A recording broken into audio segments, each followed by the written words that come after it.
Hello, everyone. Oh, wait, no, is this? Yes, this is correct. Hello, everyone, although I don't need my name on the screen for this one. Hi. It's been, a long day. I will say, today's been a little bit of a disaster. We need some more light, though. Very, very little was accomplished today. I was tired earlier and I was literally sitting here at the desk and I was working on projects and things and I was tired and I lay down for a nap and that was kind of it. That's where the day sort of never got off the ground. And then I slept for 3 hours, even though I'd slept well. But it was a busy weekend. Much was accomplished. I did a bunch of laundry. We had some home repair to take care of, and that was a lot of hauling and up and down the stairs and blah blah blah. Blah. So that was the whole thing. But it was good. So I'm definitely going to be living in the consequences of my actions tomorrow as I get busy getting stuff done. Possibly even later this evening after the show, we'll knock some stuff.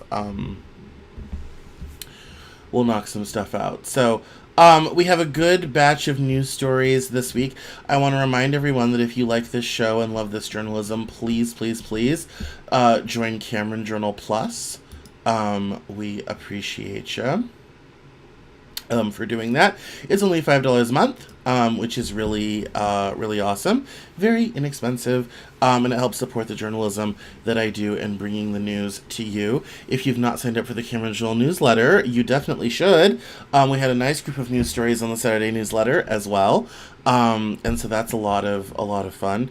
I also want to remind everyone, if you're listening and watching to the show and you're interested in my writing content, today's interview is with a wonderful woman who wrote a book about her difficulties with the medical system and advocating for her son.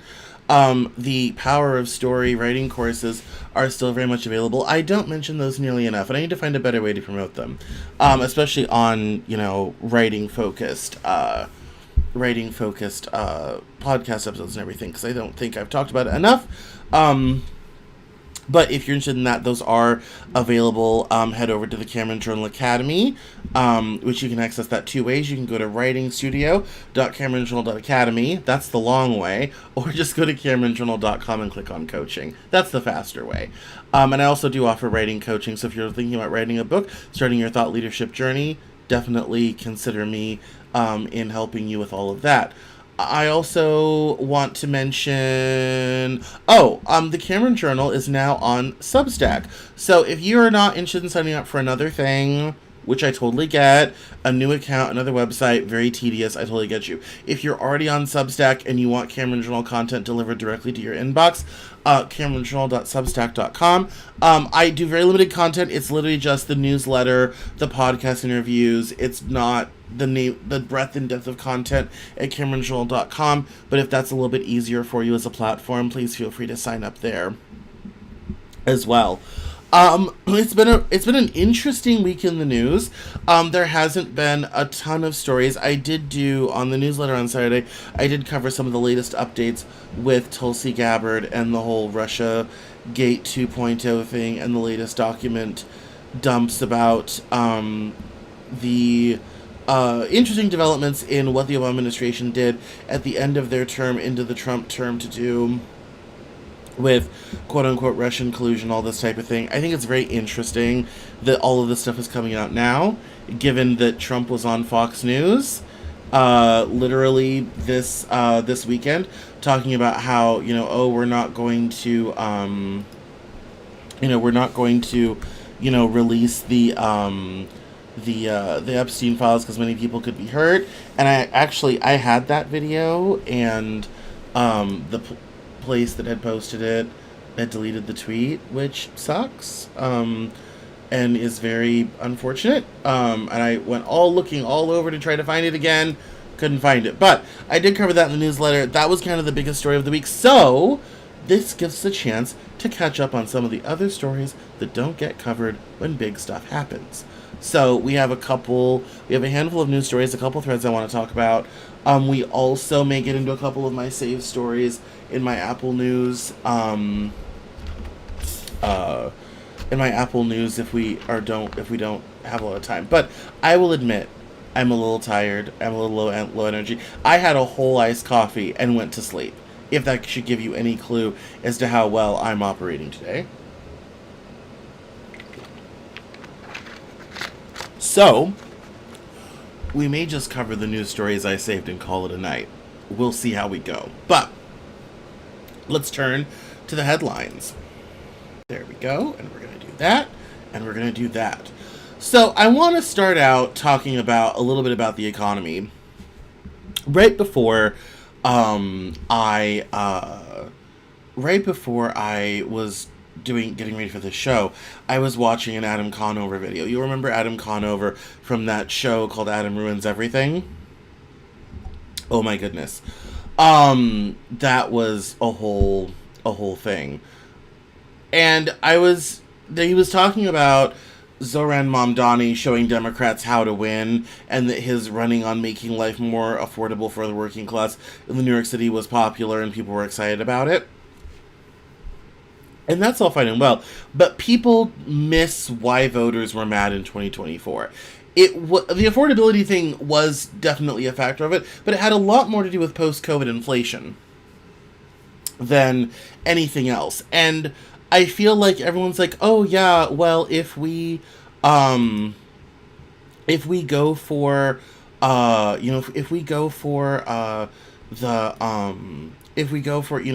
government-owned grocery stores and making things more affordable, that will give people back on board with Democratic policies. People were mad about affordability, but they were mad that prices had gone up. They weren't necessarily looking for a solution other than life is too expensive. And this thread gets into something very interesting that, has to do with how the numbers are being reported and why people are unhappy. And it gets into kind of a different aspect of the problem. And this is not going to be solved by a government-owned grocery store or any of the other things that Mamdani is proposing with, buying up housing and making it, cheap and available for people. It gets nothing to do with that. It really has to do with the cost of goods and where you derive your labor. And this thread, even though it comes from Crusader Pepe, is very good. It begins, I want to bridge the gap between boomers and young people. Young people are frustrated because inflation is significantly underreported by CPI, and if you don't own assets, then you are getting crushed. Over the past 10 years, inflation is close to 100%, not 31% like CPI says. Over the past 10 years, CPI sets inflation about 31%. In reality, it's probably closer to 70 to 100%. This is because CPI has a few critical flaws in it, and this is true. The first major flaw is substitution. It assumes if beef is more expensive, you will buy chicken instead. This is still a reduction in quality of life, but CPI uses this trick to make inflation seem lower than it actually is. Another example of this is that CPI may claim that a product has improved, like a computer's processing power, and offset price increases, even if these improvements don't add any value to the product and is actually more expensive for consumers. That is particularly true in automotive with safety equipment. One of the big complaints back in the 90s when they made airbags mandatory was that it made cars more expensive by about $400 or $500 per car. And people said at the time, well, yes, the car is slightly more expensive, but it's also much safer, and that's important as well, sort of thing. This thing happens all the time. And then the thread continues. Finally, it has a hard time adjusting for a reduction in quality. For example, what used to be 100% beef hot dog now has filler in it like corn syrup and other additives to make it cheaper. You are getting less actual hot dog, but CPI cannot easily pick that up. What does create this friction between boomers and young people? Because boomers own assets that have appreciated. The global stock market has gone up 115% during the last 10 years. This has helped insulate them from the worst effects of inflation. They also own homes, which have appreciated about 70% during this time period, also helping insulate them from inflation. Boomers felt some pain, but have not felt the pain as much as younger people without significant assets. Their wages have effectively decreased 20 to 50% net. I don't blame boomers simply for owning assets, but they refuse to accept the reality that I have outlined above, opting instead to talk about why the concerns of young people are legitimate, but they are. I am hoping that the boomers who read this thread come to understand what has changed over the last 10 to 20 years. Please don't dismiss this immediately and give it some consideration for the benefit of your children. What makes all this worse is that it means stocks have had close to a 0% real rate of return net of inflation, despite the fact that governmental and consumer debt is through the roof. Our economy is turning into a zombie economy without growth. This is why young people are so frustrated and upset. They may not understand what's going on, but they sure can feel it. What we're doing is not working, which is why they want change as opposed to the status quo. And before someone blames us on Trump, no, this is the result of 50 years of poor decision making. And one of the first comments here is quite prescient. It says, "Yep, I don't feel like I earned that much more than when I made half as much." And he said, "This is why, unfortunately." And then it goes hard. Some of these other comments are quite good. It says the boomer man's core identity is that they worked hard. Their position is an emotional, not necessarily a logical one. You work 60 hours this week? Well, I worked 80-hour weeks. The question they are the hardest working generation ever is to dismiss their very identity. And it goes on to other comments, agreeing sort of thing. And it's, and people kind of added some other memes like this one when they talk about the Fed funds effective rate and how between 1980 and now interest rates have been on a steady decline all the way down to where they were basically at zero through most of the 2010s, went up modestly during the pandemic, and are really kind of returning to somewhat normal levels, and everyone's freaking out like, oh, we need lower interest rates. Like, actually, they're the lowest they've been in decades, sort of thing. It's, but this is a very important thing. When the spending power of your dollar goes down, you can make a lot more money and still not get ahead. And I kind of laugh at boomers, because a lot of them were alive during the late 70s when this was a huge problem with stagflation, and we got into a wage price spiral where wages were going up, but prices were going up, and wages were going up, and prices were going up in lockstep, and the only way Volcker broke that was to jack interest rates so insanely high that people literally stopped borrowing money, and that broke the back of inflation, and prices actually started to go down, and we had modest deflation, which caused a small recession in the early 80s. That it's kind of funny that they forget that defined a lot of their own youth, which again, entertaining, but that was the thing, and they seem to have forgotten all of that, because that's a similar thing to what this thread is talking about has happened over the last decade or so, is that you have a situation where, yeah, people are making more, median income is higher, but the spending power you have is so much less. After the 70s stagflation, what made the prosperity in the 80s and 90s possible was the fact that a lot of consumer goods, because of offshoring, got a lot cheaper. Televisions, washers and dryers, computers, all this type of thing. Those got a lot cheaper. I mean, now you can buy a 100-inch TV for hundreds of dollars. That wasn't even on sale 30 years ago, and if you had been able to get a large TV, it would have been very expensive. That's not the case anymore. You have this, that was what Alan Greenspan, kind of the bargain they made, which was talked about very elegantly in this documentary called The Flaw, is that they allowed this kind of renaissance of consumer debt. Before about the late 1980s, consumer debt was relatively rare. People had some stores offered credit, store cards, this type of thing, but most people, you didn't really loan money to everyday people. I mean, most people had a house mortgage, and the terms were a lot shorter. It was 10 or 15 years, not 30. The 30-year mortgage didn't get introduced in 1987. And you had very little consumer debt. In the late 80s into the 90s, there was this explosion of consumer debt. All of a sudden, you had credit cards. You were able to, charge stuff, pay things on over time. That also allowed a lot of growth through consumption that was not hitherto possible. And it papered over the fact that wages stagnated. That was how Volcker broke stagflation, was wages stayed the same, the prices of some consumer goods went down, the cost of a lot of other things, most things that couldn't be outsourced, went up dramatically. Education, healthcare, housing, this sort of thing. What did this all lead to? It led to a situation where you basically caused decades of economic growth that wasn't necessarily real. And that's what this thread is talking about, is that now we're kind of back in the same situation we were in the late 70s, where the spending power of money is getting a lot worse. And so it doesn't matter that you're making more money. The spending power is down so much that functionally, in terms of what you can buy with your money, we're no farther ahead than we were. Now, if you've owned assets, this isn't necessarily a problem because the assets have done very well and they have, made a lot of money and provide a lot of income. If you derive your wealth from labor, this is a huge problem because you may be working more, you may have another job, you may have a side hustle, whatever have you, but you're not getting ahead. You're not any farther ahead today than you were a while ago. And so this ends up in a terrible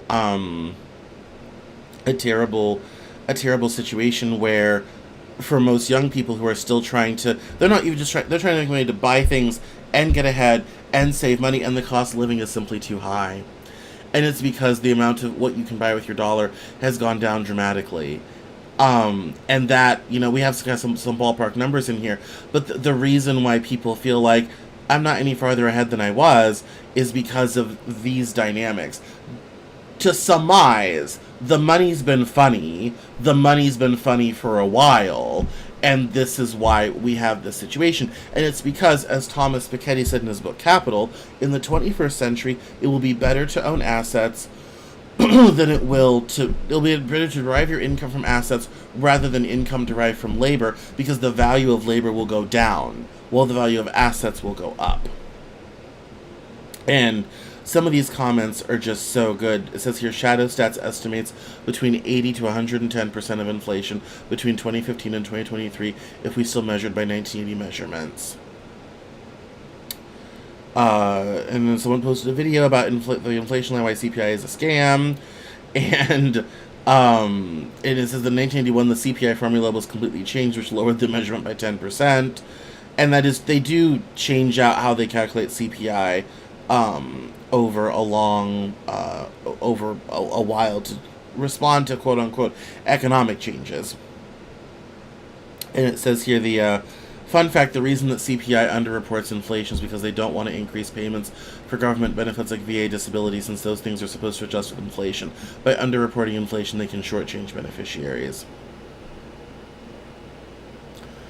And it says, good luck with the boomers, don't listen, they don't care to learn. They have 13-foot ceilings and their actions are always just.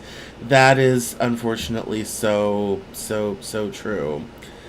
And it's just, these threads are always fascinating to me because it's always interesting to see how people respond to this and how, people will express what they've been feeling, what they've been seeing in response to like this, and it's always a quite stark thing. But it's when we talk about, and this has happened over the last couple years, when we talk about how good or bad the economy is doing or whatever have you, and people are looking at their wallets, they're looking at their spending, all this type of thing, and they're being like, where's this great economy? Like, I can't buy as much as I used to. I'm making compromise at the grocery store, all this type of thing. This is part of the reason why. The spending power of money is just not what it once was. And I want to immediately jump over into this thread by Jared Ryan Sears. Now, this thread is a bit interesting because a lot of stuff in here is not quite right, in a word. But we'll get into it. It says here, the U.S. economy, once the envy of the world, quickly ground to a halt in the matter of months after Trump took office. It was a predictable outcome, as economists and experts had warned that enacting broad tariffs would lead to job losses and increased inflation. What is shocking that according to 24 exit polls, the top issue for Trump voters was the economy. There is nothing about Trump's history that suggests he understands economics. His wealth, aside from his crypto bribes and the money he earned from selling subpar, often tacky products to his supporters, was inherited. Trump's list of failed businesses fills an entire page, and he was convicted of falsifying business records 34 times. His last presidency was marked by the decline of manufacturing in the U.S., a loss of total jobs, growing more income inequality, and rapidly rising debt. So why did so many people vote for Trump if they wanted a better economy? They've been repeatedly lied to. Fox News and other right-wing media said the global high inflation was due to Biden instead of the pandemic. When inflation dropped to normal levels faster than our peer nations, the lie was it was still high. As GDP growth was robust, Fox said the economy was slowing, and while the debt-to-GDP ratio was shrinking, they said it was rising out of control. The Biden administration didn't just tackle inflation and the debt. America experienced the longest stretch of low unemployment in over 50 years. High-tech manufacturing jobs added jobs every month of his presidency. No administration is without its flaws, but the economy was not one of Biden's. In June 2024, the World Bank wrote, there are, of course, notable bright spots in the global economy. The U.S. economy in particular has shown impressive resilience. Growth has remained buoyant in the teeth of the fiercest monetary policy tightening in 4 decades. U.S. dynamism, in fact, is one reason the global economy enjoys some upside potential over the next 2 years. Ian Cozy, the World Bank's deputy chief economist, said at the time that U.S. growth is exceptional. By the time the election rolled around, inflation had returned to normal ranges, wages had been outpacing inflation for years, and the lowest earners had seen the largest gains. However, millions of Americans hadn't adjusted to the higher prices that had become the new normal during the pandemic recovery. There was also continuous doomsaying from media outlets and podcasters, such as Joe Rogan, about the best economic situation we could hope for following a pandemic that shut down the world. Millions of Americans became convinced that the strong economy was a disaster in desperate need of rescue. Enter Trump, who with the help of Fox News and right-wing podcasters, created a revisionist history of his first presidency and made impossible promises on how he would make America rich. They invented a problem, then claimed to have the solution. We're going to pause here for a moment, because there's some issues here. So, this first bit. And the lowest earners had seen the largest gains. That's the first problem. And I wish they had addressed this. Because the reality is if you were upper middle class, the inflation was inconvenient but didn't really affect your lifestyle. If you were the lower end of class, you had tremendous wage gains that were greater than inflation. If you were middle class, between about $50,000 a year and about $200,000, you saw your buying power evaporate.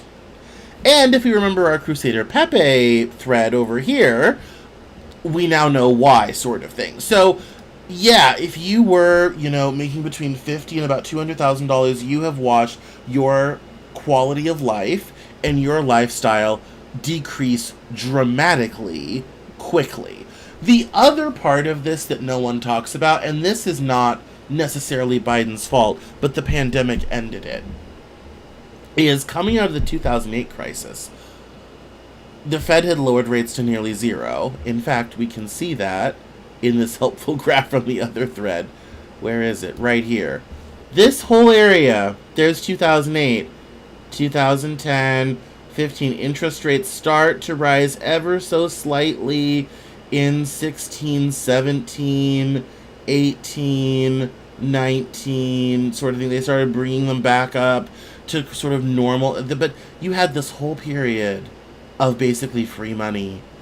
And eventually, when you shut off the spigot, it's going to be very difficult, when you're not, the Fed isn't buying all the bad debt,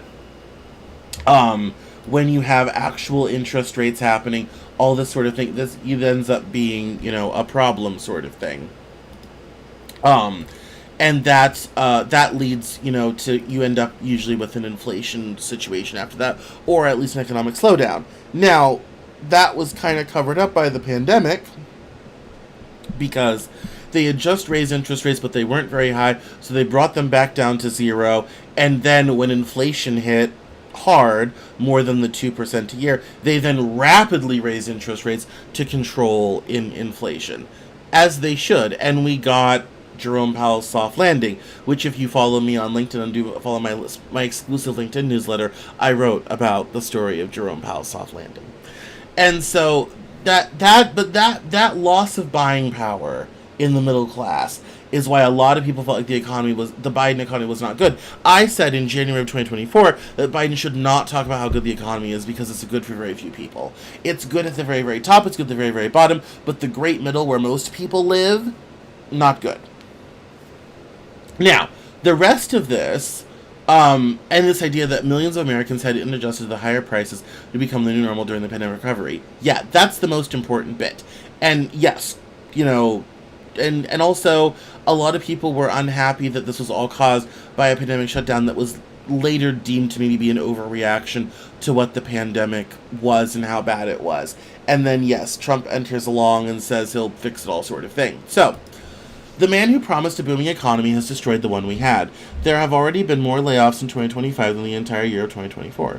Only 106,000 jobs were created over the last 3 months. 2024 averaged 186,000 every month. GDP growth averaged 1.25% for the first half of 2025 compared to the 2024 average of 2.8%. Manufacturing jobs are leaving America again after hundreds of thousands were added under Biden. Inflation has been rising for months. Unemployment is on the rise, and ongoing jobless benefits for people who remain unemployed are at their highest level since the pandemic. Farms are going bankrupt at an alarming rate. Foreign tourism to the U.S. is in decline. Vegas feels empty. The debt is rising faster than last year. Combine that with a significant decrease in GDP growth, and the debt-to-GDP ratio is going the wrong way fast. The U.S. credit rating has been downgraded. Housing costs and interest rates remain stubbornly high. Consumer sentiment is low. All true. The numbers are so bad that Trump just fired the person responsible for releasing the monthly job totals, not because the person did anything wrong, but because the truthful numbers show how badly Trump is failing. The authoritarianism everyone has been warned about has once again reared its ugly head. The entire economic mess is because of Trump's trade war tariffs. He found the fastest way to bring an economy that was powering the world to a standstill. The debt is increasing while the government does less for us. Critical weather monitoring services are cut, the bureau that protects consumers from predatory and illegal corporations is cut, and health care for millions of Americans is cut. So where's that extra debt coming from? All the money flowing to corporations and the wealthy when they already had a massively oversized share of the pie. The silver lining is that while Republicans are still supporting Trump, independents or not, the midterms will end the complete control the GOP has over Congress. I'm not so sure about that, which has allowed terrible bills such as the Big Beautiful Bill to become law, but it will take a lot longer to fix the economy than it took to ruin it, and Trump will still be in the White House, ready to block any legislation that would address the mess he created, because it would expose his ineptitude. The modern Republican Party doesn't know how to govern and doesn't understand economic policy. All they have are lies, conspiracy theories, and creating culture wars, none of which will help them as more and more Americans realize how expensive life is becoming due to their failed policies. And this, the first comment is quite prescient. How do you fix the $2 trillion yearly budget deficit without growth in revenue? Cut spending or use tariffs to create both? No, you start by fixing the income tax, and that is 100% correct. Tariffs do create revenue by taxing American citizens, that is true, but they do not create growth. They're actually a barrier to growth. And the reason why I thought this thread was a bit prescient is I do think people are looking for an economic turnaround. I'm not convinced that 2026 is going to be a great year for Democrats. Mostly because the Democratic Party is entirely in disarray and is fighting within itself. That's a whole other problem. But these two threads together, I think, really paint a picture of why the economy for the average person is just in a terrible state. And people feel it, and it's like, well, especially if you're working, it's like, oh, you're working, you have a job, all this type of thing, that's really cool and good. It's like, yeah, but people are kind of like, but it's not feeling like this money's going far enough, everything's so expensive. You have people doing videos in their cars to be like, everything is so expensive, and the reality is everyone's pulling back.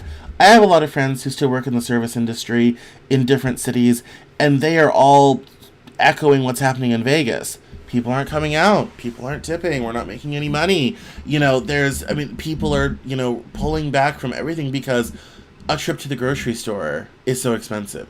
All of these things are so expensive. And that all adds up quickly. It doesn't take long. It all begins to add up in a very meaningful way that gets very expensive very quickly.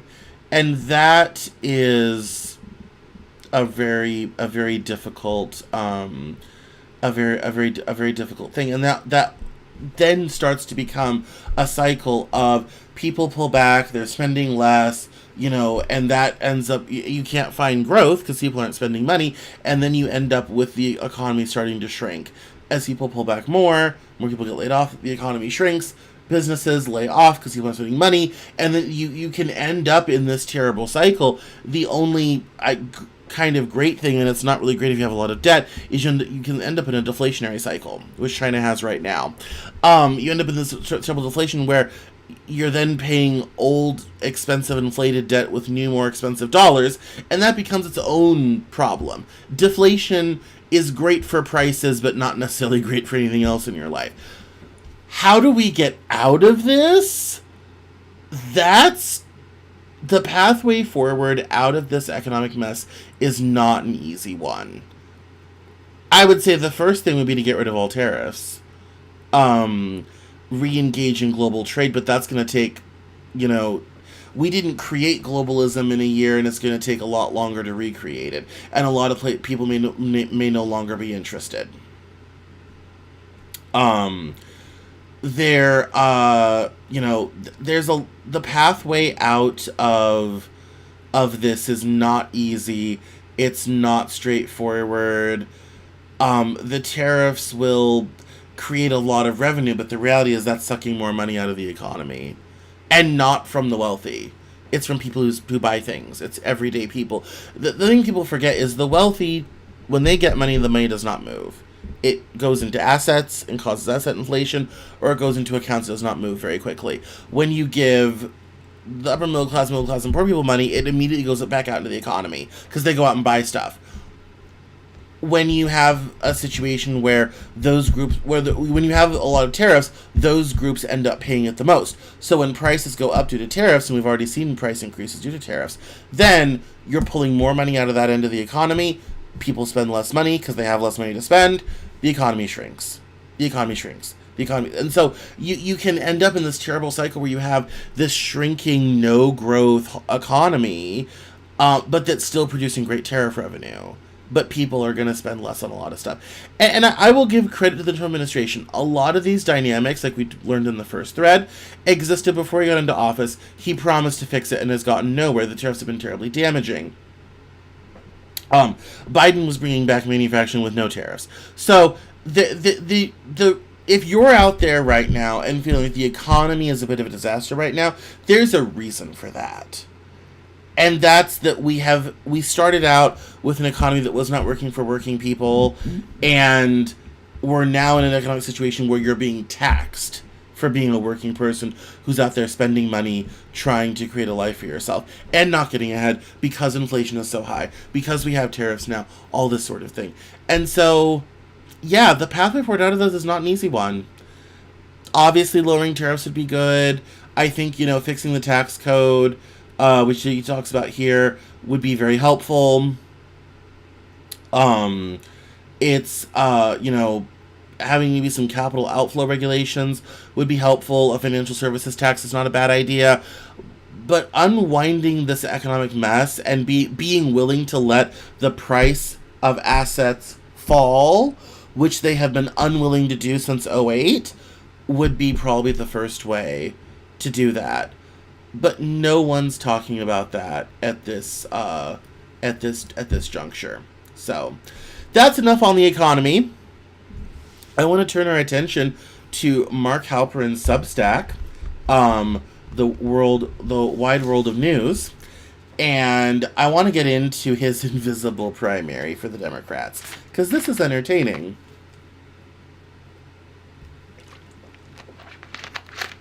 So let's begin from the beginning. So every year, well, every 4 years more accurately, Mark Halperin does an invisible primary of who he thinks has the best chances of getting the nomination in the following presidential election. And this, I think, is his first one for 2028. And it's interesting. So we'll start from the beginning. So in the invisible primary, we have... I'm turning on a bit of a fan because it's a little bit hot in here. I'm not going to turn on the air conditioner. We have an interesting sort of beginning. So we have For Commander-in-Chief, which is category of just who seems presidential, we have Wes Moore and Senator Kelly of Arizona. And they certainly look presidential there. However, it gets much more interesting.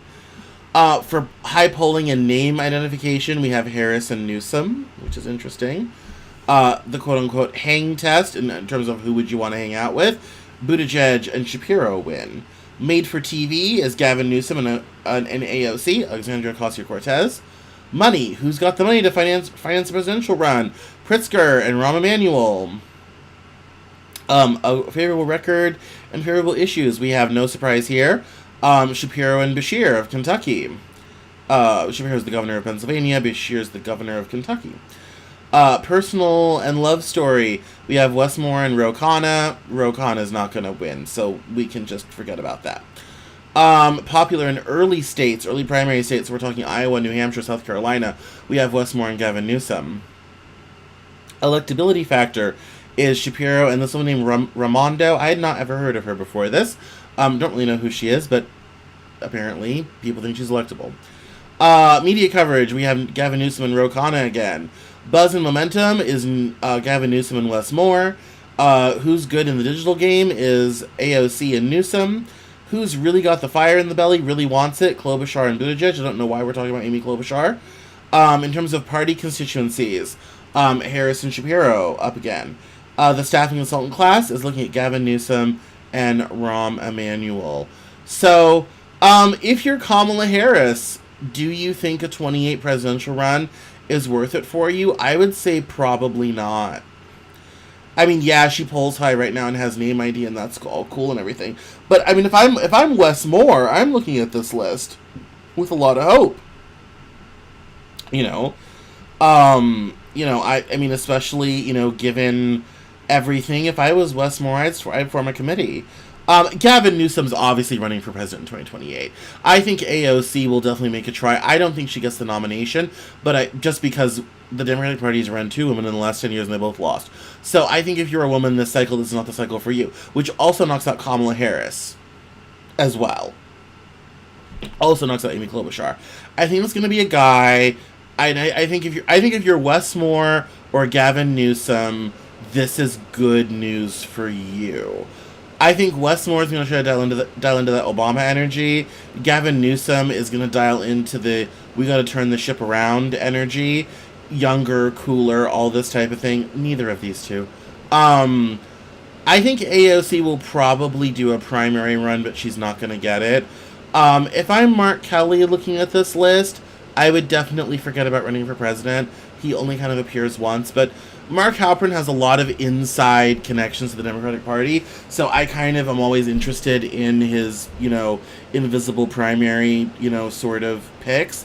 And this is really great news for Wes Moore and Gavin Newsom. I worry about Gavin Newsom and the California baggage. A lot. Andy Beshear of Kentucky, I think, has a lot more appeal. Shapiro of Pennsylvania is also good. But yeah, I think the competition, if things stay the way they are broadly, is a Wes Moore, Gavin Newsom conversation.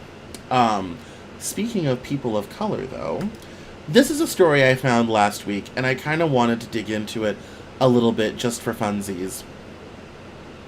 Well, let me start from the beginning. So, I was on Twitter, and they were talking about how difficult it is to be biracial in this country. And I understood that a great deal because I am biracial and I live in this country, and it has not always been an easy thing. Not by far. And so when they were talking about, the tragic mulatto myth, and the tragedy of being mulatto and not fitting into either world, I never really heard of that before, but I had read a book during my MFA called Passing, and they talk about it in here, and I was kind of like, okay, I know a little bit about this, but I clicked on the link to just kind of find out a little bit, more about the history of this, because even I was not necessarily aware entirely of it. And so I just want to read a little bit of this article and kind of dig into this A little bit, because, it affects me. So it says here, Lydia Marie Child introduced the literary character that we call the tragic mulatto in two short stories, The Quadroons in 1842 and Slavery's Pleasant Homes in 1843. She portrayed this light-skinned woman as the offspring of a white slaveholder and an enslaved black female, in many such cases. The mulatto's life was indeed tragic. She was ignorant of both her mother's race and her own. She believed herself to be white and free. Her heart was pure, her manners impeccable, her language polished, and her face beautiful. Her father died, her Negro blood discovered, and she was remanded to slavery, deserted by her white lover, and died a victim of slavery and white male violence. A similar portrayal of the near-white mulatto appeared in Clotel, 1853, a novel written by black abolitionist William Wells Brown. A century later, literary and cinematic portrayals of the tragic mulatto emphasized her personal pathologies, self-hatred, depression, alcoholism, sexual perversion, and suicide attempts being the most common. If light enough to pass as white, she did, but passing led to a deeper self-loathing. She pitied or despised black people and the blackness in herself. She hated or feared white people, yet desperately sought their approval. In a race-based society, the tragic mulatto found peace only in death. She evoked pity or scorn, not sympathy. Sterling Brown summarized the treatment of the tragic mulatto by white writers. White writers insist upon the mulatto's unhappiness for other reasons. To them, he is the anguished victim of divided inheritance. Mathematically, they work it out that his intellectual strivings and self-control come from his white blood, and his emotional urgings, indolence, and potential savagery come from his Negro blood.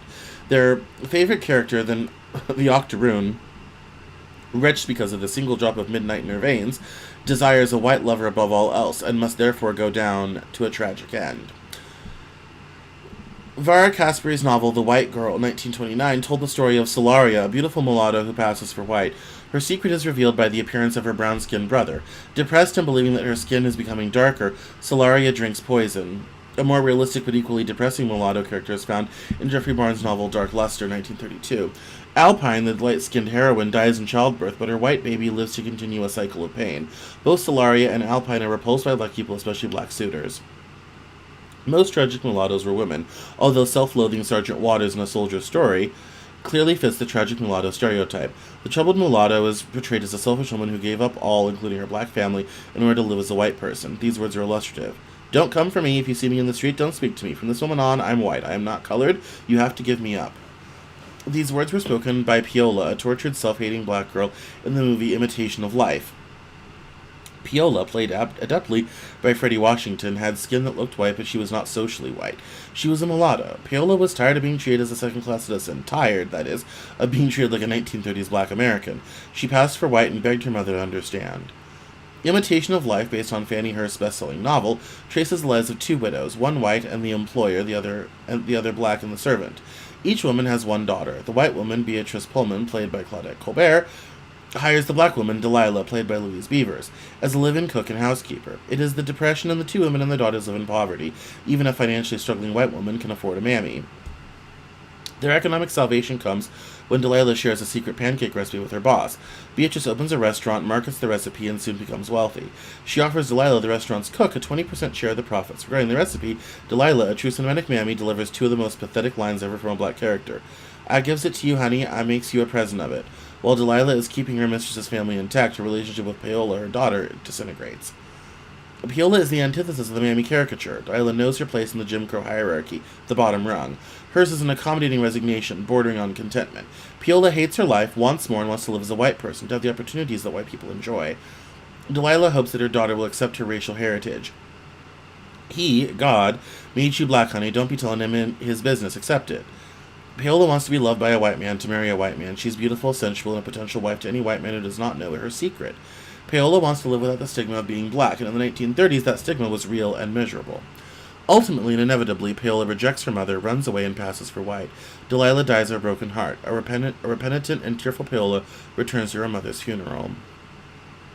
And it goes on eventually to talk about one of the books that I read and all this sort of thing. I found it was very interesting, mostly because I wasn't aware of the literary and cinematic quality. But I mean, I was sort of aware of it, but I had never really read in depth about it or seen some of these posters or things like this. Obviously, I knew about the One Drop Roll, but this was kind of a fascinating thing into this sort of, biracial tragedy, and I was not aware that there was this sort of tragic mulatto myth sort of thing. And so I thought if I was learning about it, and I'm literally biracial, y'all might benefit from it as well. And so I thought we'd just kind of explore. We ran out of time last week, but it's been a little bit of a slow news week, so we have some time to dig into some other interesting stories. The end of the article is quite interesting, because it says here that the tragic mulatto stereotype claims that mulattoes can occupy the margins of two worlds, fitting into neither, accepted by neither. This is not true of real-life mulattoes. Historically, mulattoes were not only accepted into the black community, but were often its leaders and spokespersons, both nationally and at neighborhood levels. Frederick Douglass, W.B. Du Bois, Booker T. Washington, Elizabeth Ross Hayes, Mary Church Terrell, Thurgood Marshall, Malcolm X, and Louis Farrakhan were all mulattoes. Walter White, the former head of the NAACP, and Adam Clayton Powell, an outspoken congressman, were both light enough to pass for white. Other notable mulattoes include Langston Hughes, Billie Holiday, Gene Toomer, author of Cain, and the grandson of mulatto Reconstruction politician P.B.S. Pinchback. There was a tragedy in the lives of light-skinned black women, but there was also tragedy in the lives of most dark-skinned black women, them and men and children. The tragedy was not that they were black or had a drop of Negro blood, although white people saw that as a tragedy. Rather, the real tragedy was the way race was used to limit the chances of people of color. The 21st century finds America increasingly more tolerant of interracial unions and the resulting offspring. And that's, you know what, that's really true. And I was just having this conversation with a friend the other day, and I said, you know, it's a much different now than it was when I was a kid. When I was a kid, being biracial was rare, especially I grew up in a very white place in Colorado, so it was very rare. You stood out. People kind of wondered, like, what was wrong with you, or people kind of forget your own race, especially as I never pretended to be white, never have said I'm white, have always said I'm black, sort of thing. And I remember I was talking with one friend, just kind of like, oh yeah, we kind of forget that you're black, sort of thing. And it's also been troublesome in dating, and I ran into some racism there, especially from families and different things like that. But it is very different now because it's become so much more common. A lot of people, especially my generation, but also younger, come from a more of a mixed racial background, whether that be immigrant, of a different country, or also black and white together. And so that's, it is a very different than it is now. But the world was not always kind. And so it's just important to remember our history and remember how far we've come. And every time I talk about race, I always tell people, as much as I may complain about it, and as much as other people complain about it, we always have to look back and be like, how far we've come. How far we have come. So, this is a good story. All right, so this was very interesting, and I was kind of taken aback when I saw this, but I love Ella McLeod and I love Mint Press News. It says here, rotten apple, dozens of former Israeli spies hired by Silicon Valley giant. It says here, Apple has made headlines in recent weeks for touting its commitment to privacy and human rights, rolling out tools to limit surveillance and spyware, but behind the corporate messaging lies a much darker reality. The company has quietly brought in dozens of veterans from Unit 8200, Israel's shadowy military intelligence unit known for blackmail, mass surveillance, and targeted killings. Many of these hires took place as Israel escalated its war in Gaza, and as CEO Tim Cook publicly expressed support for Israel while disciplining employees for pro-Palestinian expressions. Apple's deepening ties to Israel's most controversial intelligence raise uncomfortable questions, not only about the company's political loyalties, but also about how it handles vast troves of personal user data. A Mint Press News investigation has identified dozens of Unit 8200 operatives now working at Apple. The company's hiring spree coincides with growing scrutiny of its ties to the Israeli government, including its policy of matching employee donations to groups such as Friends of the IDF and the Jewish National Fund, both of which play a role in the displacement of the Palestinian people. The intense pro-Israel bias at the corporation has led many former and current employees to speak out. This investigation is part of a series examining the close collaboration between Unit 8200 and Western tech and media companies. Previous investigations examined the links between Unit 8200 and social media giants like TikTok, Facebook, and Google, and how former 8200 spies are now responsible for writing much of America's news about Israel and Palestine, holding top jobs at outlets like CNN and Axios. You want to talk about something that is very difficult and hard to talk and write about? This is it right here. I don't want to dig in to the whole thing, but it goes through some of the people and their LinkedIn profiles that are now working at Apple and have a history at Israeli military intelligence. And they're out there about it, sort of thing, and it gets into a lot of the people. And it says here, the growing number of former Israeli intelligence operatives working at Apple does not seem to concern the company's senior management. CEO Tim Cook is known to hold strongly pro-Israel views and has spearheaded the Silicon Valley giant's collaboration with the Israeli state. Apple has acquired several Israeli tech firms and now operates 3 centers in the country, employing around 2,000 people. In 2014, Cook invited Israeli Prime Minister Benjamin Netanyahu to the company headquarters in Cupertino, where in front of the cameras the two openly embraced. The following year, Cook accepted an invitation from President Reuven Rivlin to visit Israel. "It is a great privilege to host you and your team here," Rivlin said. "Even for me, as one who prefers to write with a pen and paper, it is clear what a great miracle you created when I look at my staff and my grandchildren."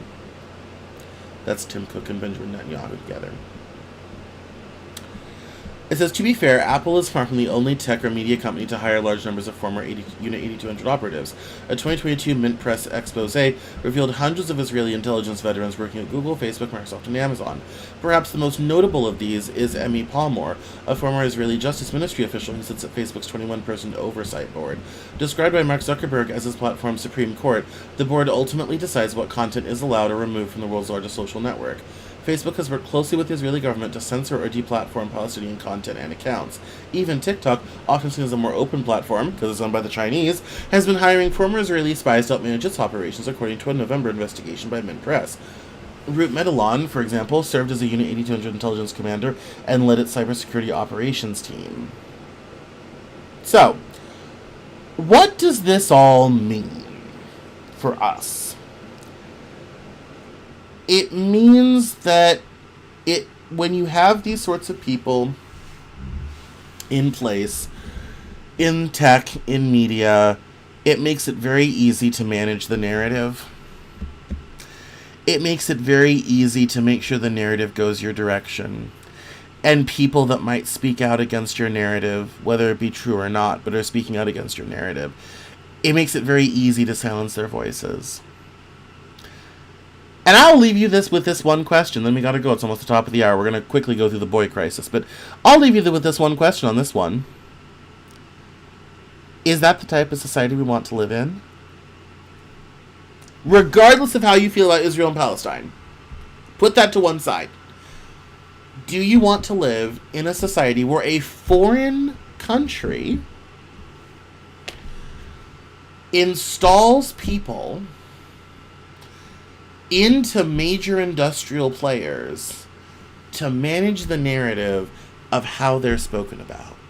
When China does this, there's outrage. When India does this, and they have done it, there's outrage. But when Israel does it,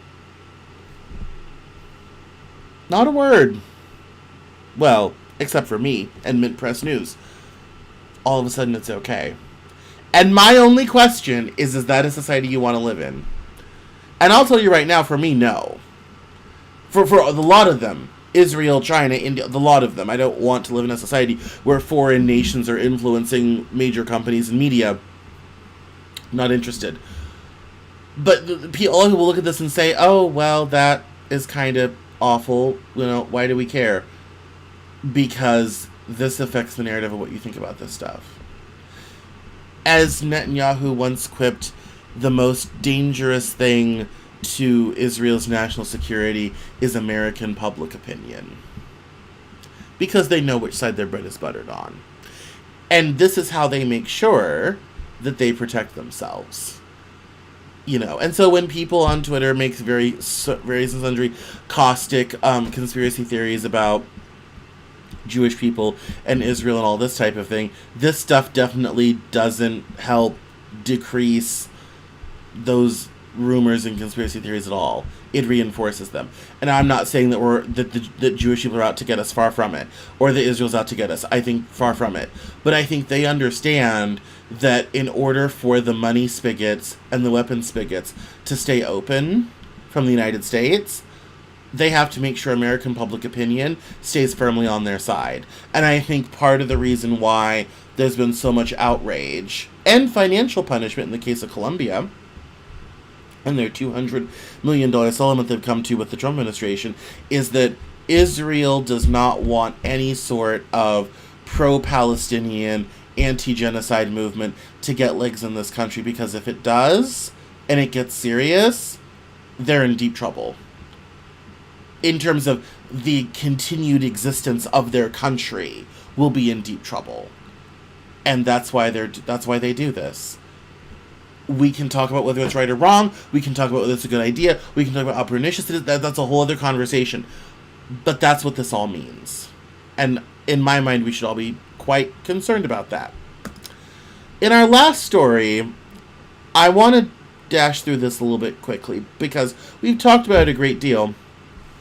But over the last several years, there's been a lot of talk about why men are falling behind in education and why, men just in general are falling behind. Men are no longer holding the most college degrees. Men are not necessarily, men's high school graduation rates are lower. Right now we have a terrible employment crisis with young men, even among college degrees.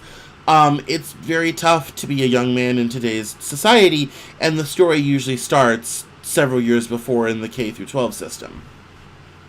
And we've had this talk for a long time, and then here comes Jessica Gross with the boy crisis is overblown. And she says, for the past few years, I've heard endlessly about the education crisis for boys. In short, compared to girls, boys around the world are underperforming academically, and this is described as a distinctly modern problem. At this point, it is assumed that young boys and men are at a disadvantage in schools and need help that girls and young women do not. Reactionary conservative commentators, including Jordan Peterson, say boys are underperforming in school because the vast majority of teachers are not only female, but infantilizing female and radically left. Boys are made to sit for hours at a time, which is against their nature, and they are told that their ambition is pathological. Peterson said in a conversation with my Times reporter colleague David French. More liberal or centrist pundits such as Richard Reeves, the author of Boys and Men, Why the Modern Male is Struggling, Why It Matters and What to Do About It, agree that part of the problem is a lack of male teachers, and track the problem back to 1972 when Title IX was passed. Within a decade, women had caught up and then just blew right past the men in terms of college graduation rates, Reeves said. I had long accepted that the basic premise that a lack of male teachers drove the crisis among learning young boys, and that these problems are fairly recent, but sometime this spring I started thinking about the stories I'd heard from older friends and relatives, men and women, about their own school experiences. Boys and girls were made to sit for long periods of time in the 1950s, and their punishment for disobeying was likely harsher than is in many schools today. I've heard so many stories, tales of nuns hitting kids with rulers. I don't think there was a widespread embrace of boys acting out in the classroom in previous generations, and yet no one is arguing that American education of the Eisenhower era made boys less ambitious. This revelation made me want to see if there was an actual empirical support for the boy crisis argument. What I found shocked me. There's not much solid evidence that boys do better with male teachers, and girls have been getting better grades than boys since before women had the right to vote. Let's start with what Peterson says about the radically left political leanings of female teachers. In 2021, the Heritage Foundation, hardly a liberal bastion, found that, quote, a nationally representative survey of K-12 teachers does not support the idea that America's public school teachers are radical activists.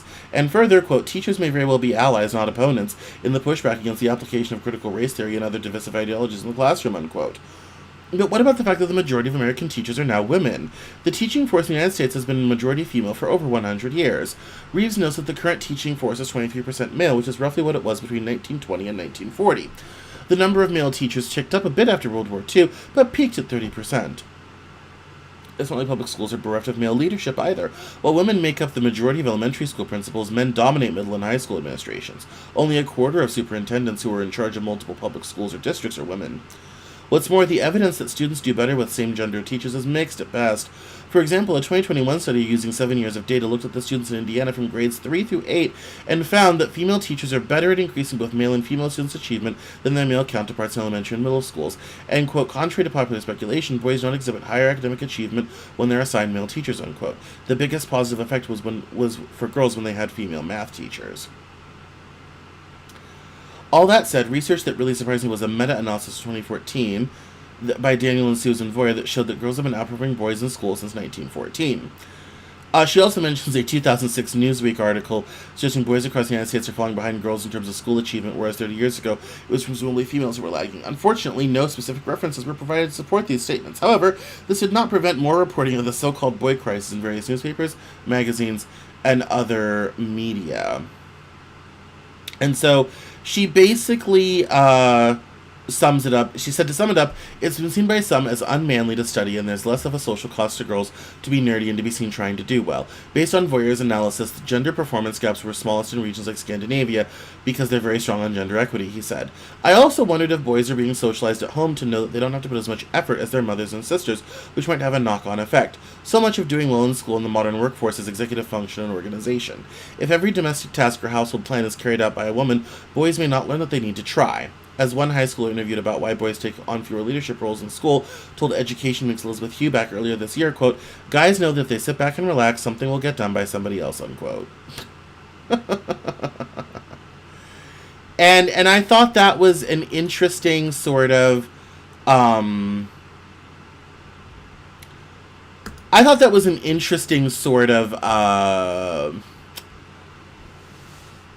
excuse for what has gone on. The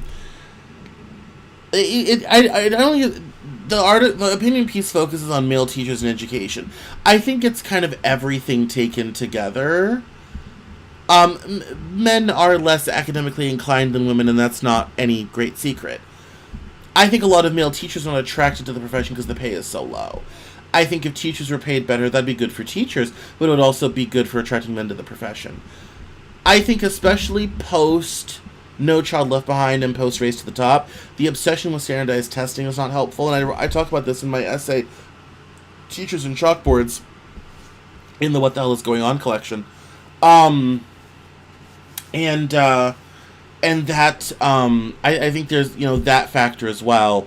But I think there's also, men need to have something to work for. They need to have a goal in mind. There needs to be a payoff. Education, the payoff is long. It takes patience. It takes time. It's not necessarily a one-to-one sort of thing. You see the tech bros be like, why do I have to take general, ed class? I just want to do my computer science stuff and go on in my life. This is the modern education, and that's even in higher ed, which is designed very much by men. I think the payoff for young men just isn't really there. And unfortunately, we're moving into an economy where, she's right, organization, executive function is very much an important thing, and those are things women excel at. Women are very good at getting things done, being organized about it. Men tend to be less so. And the economy is not necessarily allowing for that as much as it used to be. And I think that is also part of the crisis. But I think with having, allowing them to excel in the things that they're good at, allowing them to, that sort of physicality, the ability to kind of run off that energy, all that sort of thing is incredibly helpful. It was interesting that data tends not to support the running theory that school has been too feminized and men aren't necessarily invested, in it sort of thing. That was kind of the interesting part, so I read the most of it. But I think there's still a story there. For me, the problem is we don't focus on it. No one's caring about the fact that men are falling behind. And history shows that tends to bite us in the ass. Put it simply. When you have too many unemployed young men running around, it's not a good thing. Doesn't end well. Ever, really. I think it needs to be more of a focus. As far as that goes. We'll keep talking about men's issues as I always do. I've written about it extensively, so we'll keep talking about it. I'm hot and a little bit tired because it was a very sleepy day. So, I'm going to get off the stream. Thank you all so much for watching. My name is Cameron Cowan. This is the Cameron Journal News Hour. You can find me online at Cameron Journal on TikTok, at Cameron Cowan on Instagram, Twitter, and LinkedIn. Do sign up for the newsletter, CameronJoel.com/newsletter, and you'll get the new newsletter straight to your inbox. I am running a current series right now in support of my book, America's Lost Generation, called Under the Millennials Collection. It's right on the front page of CameronJoel.com, so head over and check that out. It's the best of the book delivered to you. So that's something we'll keep talking about more, and there'll be some new exclusive videos coming out for that very, very soon. So thank you all so much for watching. I appreciate it. Have a wonderful night. Good night.